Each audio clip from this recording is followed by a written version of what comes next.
আসসালামু আলাইকুম, সবাইকে স্বাগতম। আজকে আমরা আলোচনা করব সেফটি ট্যাঙ্কের গুরুত্ব এবং এর নির্মাণ ধাপসমূহ নিয়ে।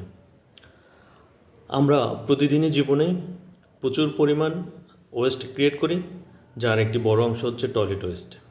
এই টয়লেট ওয়েস্ট যদি সরাসরি ড্রেনে দেওয়া হয় তবে এটি পানি, মাটি এবং আশেপাশের পরিবেশ দূষিত করবে। সেপটিক ট্যাঙ্ক একটি প্রাকৃতিক শোধনাগার, যার মূল কাজ হচ্ছে সলিড ওয়েস্টের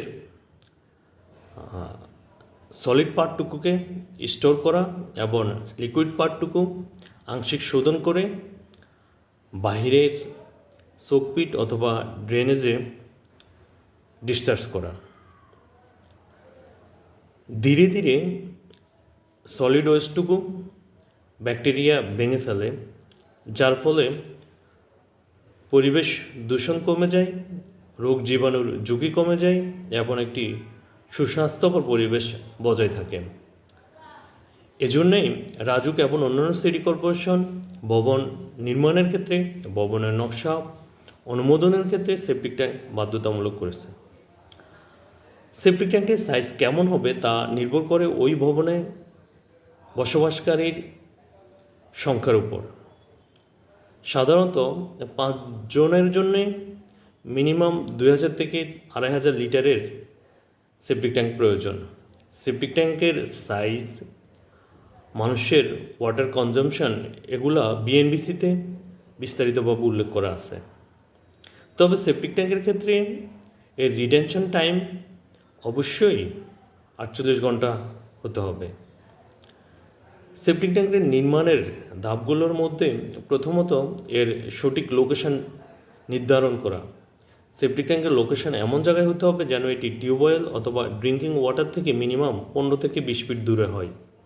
সেপটিক ট্যাঙ্কের চেম্বার নির্মাণ করা। সেপটিক ট্যাঙ্কের বেস নির্মাণের জন্য মাটি খনন করে সঠিকভাবে 2টি চেম্বার নির্মাণ করতে হবে। এই চেম্বারগুলো আরসিসি হতে পারে, আবার ব্রিক ওয়াল হতে পারে। সাধারণত বিল্ডিংয়ের ভিতরে হলে আমরা আরসিসি কাস্টিং করি। 2টি চেম্বার থাকবে, একটিতে সলিড ওয়েস্ট থাকবে, আরেকটিতে লিকুইড থাকবে।